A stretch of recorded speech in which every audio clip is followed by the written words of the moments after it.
there's a such thing as a man who's not horrible, but he's no good for you. He may be good for somebody else, but he's a waste of your time. I don't know how many of y'all can relate to that. If you ever met a guy that wasn't this bad, horrible, malicious, vicious dude, this gargoyle or anything like that, but you knew something wasn't right as you two were trying to connect, I'm going to tell you right now, that's one of the leading causes of women wasting their time. He's good, but they're too ashamed or too guilt-ridden to admit that he's not good enough.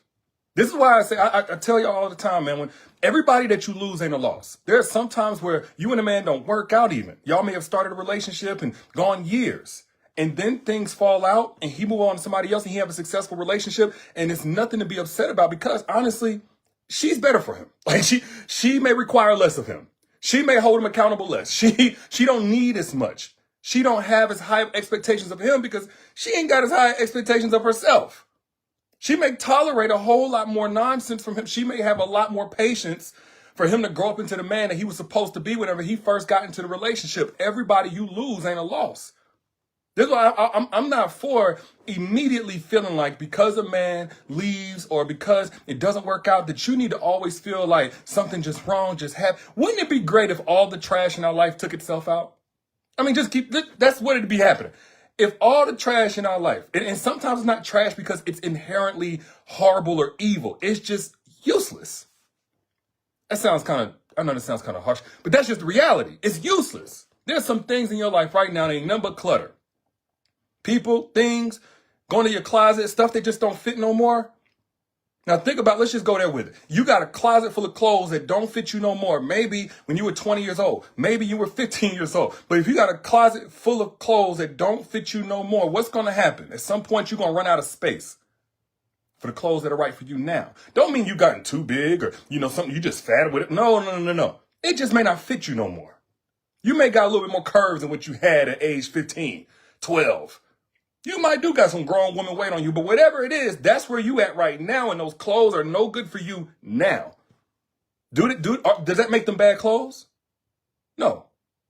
But it's time to donate them. And I want to encourage y'all to stop trying to see, oh, this is a good guy, like good clothes. I should hold on to it. No, you may need to donate them. Don't donate that guy that's of no use to you. He don't fit you no more. Maybe he's worn out because of his own decisions. Maybe, something just a little wrinkle, something a little stained. He done got some addictions. He got some problems or some traumas he refuses to face, but he's no longer a fit for you. He may be good, and it doesn't make you a bad person for admitting he's no good for you. And I think a lot of y'all will be served by being able to come to terms with that. Like there are times where a man is just no good for you. It doesn't mean that you got to look for red flags that he's an abuser or a woman beater or a cheater or a liar. You got to look for red flags that man is no good for you. And I'm saying all of this because some of y'all know I did a free training recently. And the training was about never preparing a man for the next woman. Because that's important. Like I said, not everybody that you lose is a loss. Welcome, Melanie Lindsay. Not everybody that you lose is a loss. And one of the most painful things is investing in a relationship with somebody and they just basically use you, your love, your body, the best years of your life, and then move on to somebody else because that's who they really wanted from the beginning. You were just, quote unquote, a placeholder, right? Now, I got a question from a sister asking me what she should do because she feels already guilty about wanting to leave this guy. I think it's been 9 months, so it's not super long, but they're pretty deep in. She wants to leave this guy. Everybody's telling her to stick with him because he's a good guy, but something just ain't right. Now, I asked her a couple more qualifying questions, and what I realized was she's in a situation a lot of y'all are in. This dude ain't bad, but you got to be able to walk away from good when it's not good enough. For you. No hard feelings. And one of the instant red flags, I see it in her situation, and it's probably in y'all's. When a man leaves you to face a challenge by yourself, it don't matter if we talking around the house. It don't matter if we talking in real, like finances, whatever. I'm not saying he's supposed to swoop in, put on his cape, and make your life just completely effortless and easy from day one. I'm not saying that. But a man who cares about you is going to be invested in what you're faced with. Even if it just means navigating it with you, stopping what he's doing, listening to you, thinking through it, exploring options, thinking of resources that you can tap into. Any man that will watch you struggle or face something by yourself, like it's inconvenient for him to even talk about it, spend time with it. That's not the man for you. Now, he may be great for another woman. He may be great for somebody else who don't care nothing about partnership, who don't care nothing about a man being assertive. However, even the Bible says a woman is supposed to be a man's helpmate, right? Actually, husband, but nonetheless, helpmate. That doesn't mean you're not supposed to have help in your own life. And that doesn't mean you strictly want him for help because you want him to be helpful. You just want him to be, like, by mere masculine energy, we're supposed to be contributors into everybody's life we're around. We're supposed to be teachers. We're supposed to be mentors. We're supposed to be protectors. All of this is adding value. If that man is not in his centered masculine energy, he can do nothing for you as you're in your feminine. He can do nothing for you. Brenda says, what if the man doesn't know you're struggling? And that's on you to communicate with that man. He can't read your mind. I'm talking about when you're dating a guy and y'all have got, again, she's 9 months in. He comes to know what you're dealing with and he's not even invested. He can't wait to get off the subject. He's tired of talking about it. He gets annoyed that you brought it up. He's aggravated. He's over capacity, whatever it is. That's not a man for you. A man who cares about you.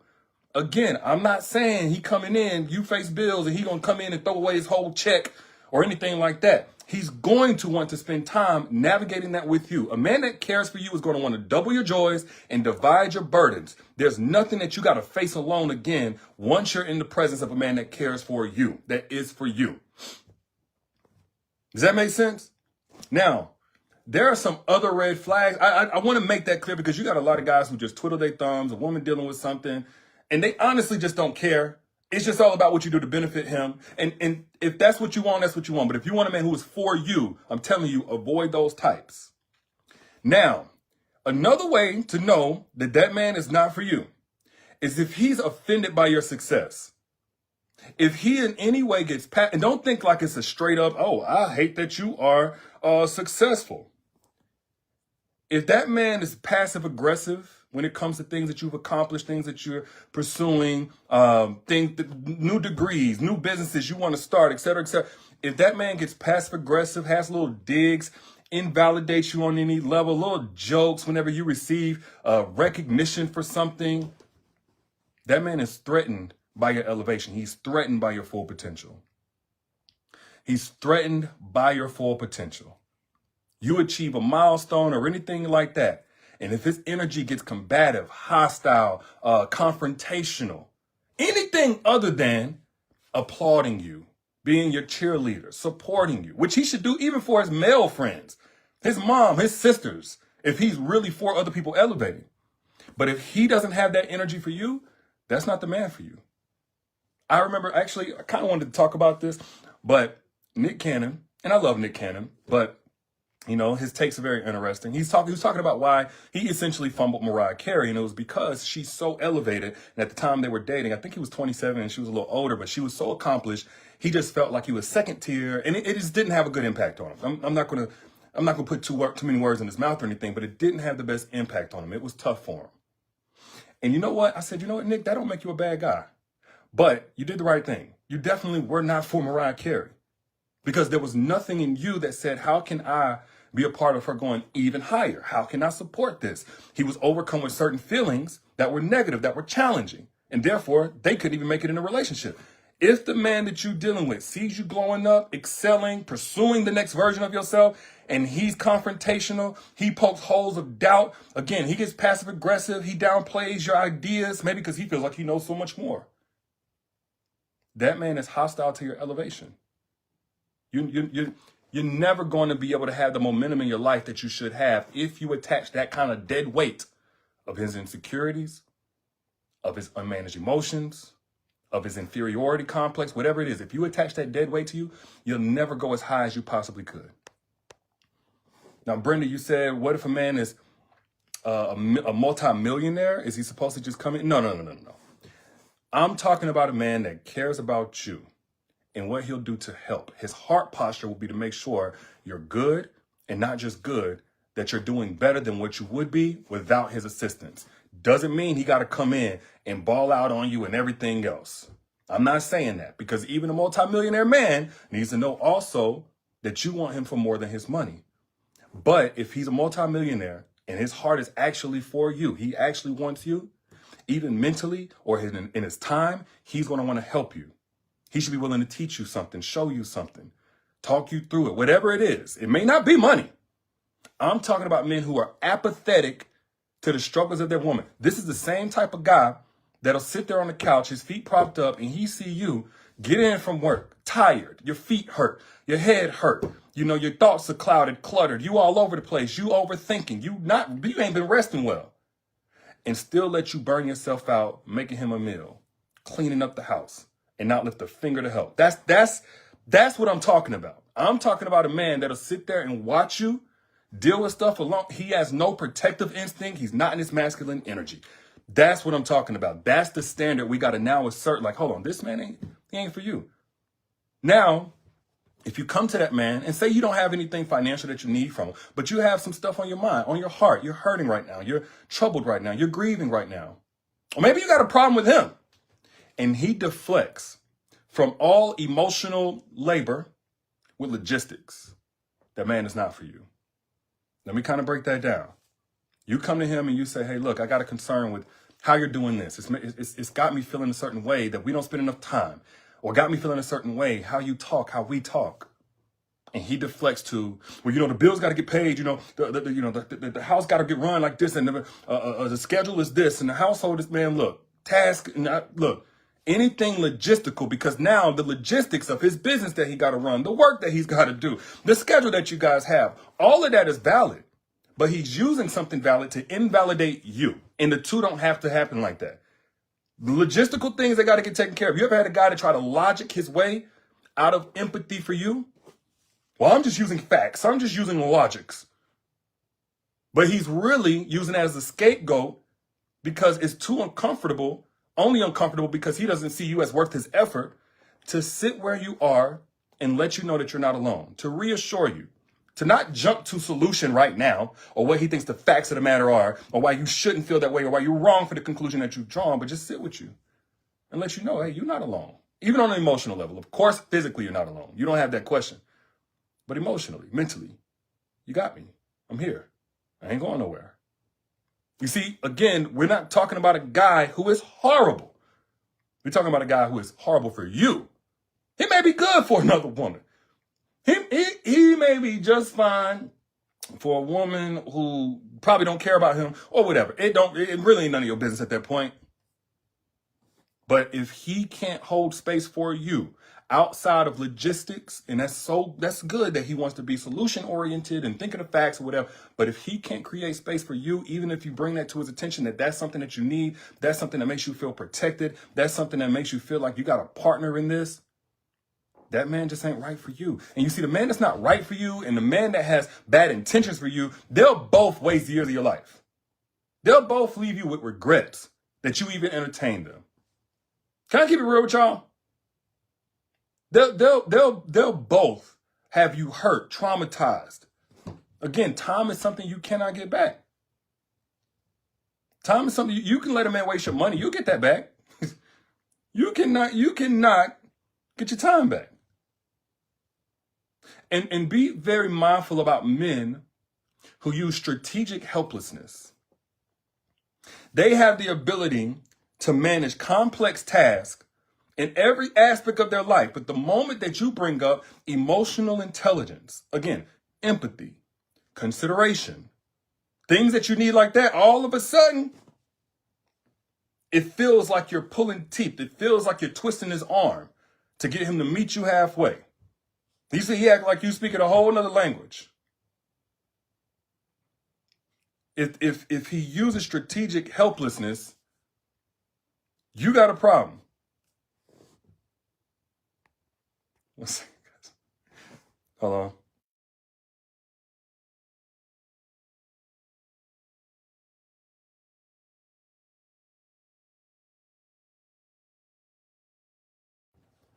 Sorry about that, guys. Let me see. Toby says facts. The whole, the premise of what I'm saying is the heart posture of a man should represent everything that he tells you. It shouldn't be waiting for a bear to come in. Now he's going to protect you from it, or an intruder to come in the middle of the night, and now he's going to protect you. If that man is not protecting you from burnout, if he's not protecting you from uncertainty, if he's not protecting you from feeling like you ain't got nobody, the feeling of isolation, even though physically he's right there, if he's not protecting you from those things, that's not a protector. If he's not providing you with clear answers, a clear path, a clear agenda that's backed up with a track record of consistent action, then that's not a provider.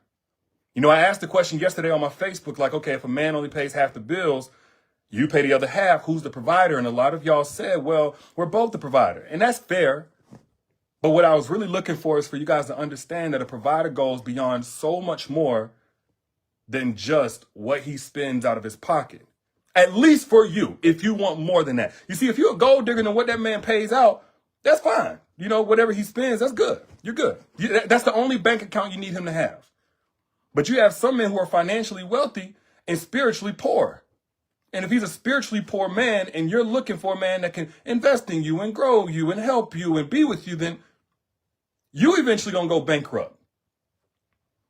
And the worst thing about that is guys in this situation often, they're not so much spiritually bankrupt or, poor or anything like that. They're just not making the deposits into you. So now you're making the deposits into him. And he's going to aggregate all that you putting into that bank account of a relationship, really the bank account of him. And he'll take that and reinvest it into somebody else. And it's not so much that he goes on to somebody else, because a lot of times the next woman, she just don't know what she's getting herself into. The problem is that he took from you to get there. He held off your blessings to get there. He played with you, convinced you, or led you to believe that he was all for you when he wasn't, to get there. It's not so much that he moved on to somebody else. It was his agenda from the very beginning, and the red flags that he was going to do that from the very beginning that you allowed yourself to ignore so you could believe in the best of him and give that thing a chance. And then see him be built up for another woman. Now he dressed different. Now he talked different. Now he understands what a woman needs and wants, and he's trying to deliver all of that to the next woman. That's one of the most painful realities that you can ever have. You were looking to build a future with this man. Whole time he was looking to take what you were building into him, investing into him so he could build with somebody else, and leaves you with nothing. Now, again, we talked about that on the free training, especially how to avoid that. I wish more of y'all had the strategy. Instead of just wishing, though, I put them all in the free training, because there's some telltale signs quick that a man is only going to try to use you to prepare him for the next woman. And I gave them away free. If you want access to that free training, I put it down here in the comments. Never prepare a man for the next woman again. That's what it's called. If you click on that comment, it'll get you access to the next session that we're doing for free, by the way. So you could jump right over there if you want more on that. How to recognize when a man is just trying to use you as a launching pad for somebody else. He's settling for you. He wants to treat you like a placeholder that you're not, so he can go to somebody else afterwards. And some of y'all in that situation now, but if you want to make sure you never encounter that ever or ever again, I put the strategies right down there. Moral of the story is this. What up, Joyce? Just because a man is good doesn't mean he's in any way good for you. Just because he's not horrible, like the bar is in hell, just because he's not horrible doesn't mean you need to continue entertaining that man.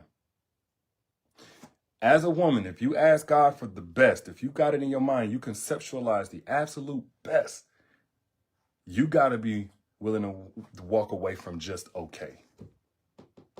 You got to be willing to walk away from just good and accept when it's not good enough. But those are just my thoughts. You know, I'm your internet bro. I got your back. Thank you for that, Joyce. Share this if you got anything of value from it, so somebody else can get this truth. Share this right now in your timeline if you got anything of value from it. And if you want more, matter of fact, it's like an hour and 10 minutes long. If you want a deep dive training that will thoroughly give you the steps to take to make sure you don't ever prepare a man for the next woman. If you want that training for free, the link is